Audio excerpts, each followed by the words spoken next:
Nós temos exemplos da história que nos foram dados que deveriam ser sempre seguidos. E temos exemplos contínuos também das tragédias que foram decorrentes de tais exemplos. O grande Alexandre, um dos maiores guerreiros que o mundo já viu, antes de morrer, sua última vontade é que fosse conduzido para a sua campa sobre um catre coberto com a mão do lado de fora pendendo para que todos a vissem. Porque na mão estaria o anel real, o anel do poder. Porque na mão estaria o braço de guerra que tantas guerras venceu. Porque na mão pendente mostraria que ele estava morto. Ele ensinava ao homem que existe limites para tudo. Ele, um grande guerreiro, não pôde vencer a morte. A medicina, grande medicina que o acompanhava, não pôde vencer a morte. E com tudo aquilo que ele representava, a morte o alcançou. Limites foram transpostos. E a seguir daí, em toda a história humana, ela vem sempre trazendo problema por ultrapassarem limites. Uma das maiores inovações políticas do homem foi a Revolução Francesa. Maravilhosa. Uma utopia quase. O grande rei Luís XV foi um dos maiores reis que já passaram pela França. O seu sucessor, Luís XVI, foi para a guilhotina. Cortaram-lhe o pescoço. E logo depois, a Revolução assumindo o poder, decapitaram tanta gente que entupiram os esgotos de Paris de sangue. Ultrapassaram-se os limites. E assim vem essa sequência. Sempre o homem sem observar o limite das coisas. Muita gente reclama, sem parar, da legislação trabalhista do nosso país, da crueldade da legislação trabalhista do nosso país em relação aos patrões. Só que se esquecem que o Brasil viveu mais de 300, 400 anos exercendo quase uma imposição do servilismo em cima do empregado. Por sinal, até pouco tempo existia uma palavra chamada agregado, que trabalhava com os outros, que praticamente desapareceu perante as durezas da lei trabalhista. Então, as leis trabalhistas que nós temos hoje é exatamente a resposta dos limites que foram ultrapassados no passado pelos patrões. O homem é assim.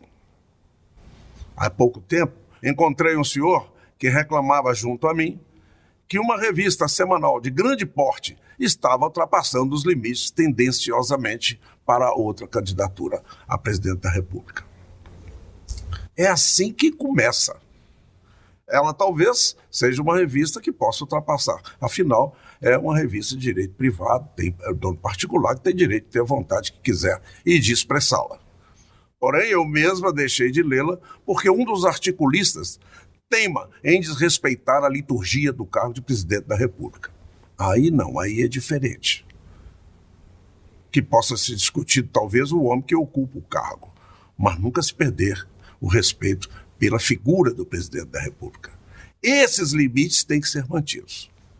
E agora, entretanto, o que nós estamos vendo e percebendo através da campanha política, a presidência da República, que nós estamos vendo e percebendo e ouvindo o que está acontecendo, é um exagero formidável das intenções que estão sendo apresentadas e da participação da própria presidência da República numa campanha política. Isso nunca aconteceu no Brasil dessa maneira. Há, sim, casos, já aconteceram muitos, de presidentes que não se davam mesmo uns com os outros. Jânio Quadros, na presença de Juscelino Kubitschek, ele transmitiu o cargo, em seu discurso meteu o pau e ainda disse que ia pedir cadeia para o Juscelino. O João Figueiredo se negou a transferência de cargo. Saiu pelos fundos do palácio e não quis sequer receber José Sarney. Esses casos sempre existiram. E esses casos estão muitas vezes até na educação dos homens. Mas no caso presente, de participação excessiva e ostensiva numa campanha para eleger um sucessor, não, isso o Brasil nunca assistiu. Está escrito no horário gratuito, presidente da República. O que se fica imaginando se a maior preocupação agora é que não venha ganhar ou venha assumir a oposição e vá fazer um levantamento cruel de todos os atos que aconteceram na presidência no regime dele. Porque não é possível. Nós todos temos que lembrar que o senhor Luiz Inácio Lula da Silva é presidente de todos nós. Ele é presidente tanto quem vota na Dilma como quem vota no Serra.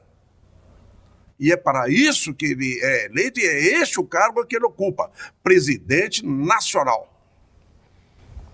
E nós teremos que esperar, pelo menos, um pouco mais de decoro da presidência da República na participação da campanha.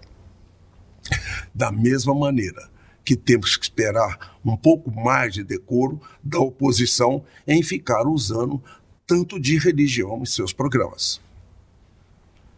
Isso é um assunto muito melindroso, é um assunto muito difícil de se ver, de repente, pastores no vídeo pregando de que lado estão e de que lado deve ser dado o voto. São duas coisas que não poderiam ocorrer. Nós estamos caminhando muito rapidamente para que o Brasil volte novamente a ter dois lados. E nós, que lutamos tanto para conseguir ser apenas um, o lado do Brasil. Boa noite, senhores.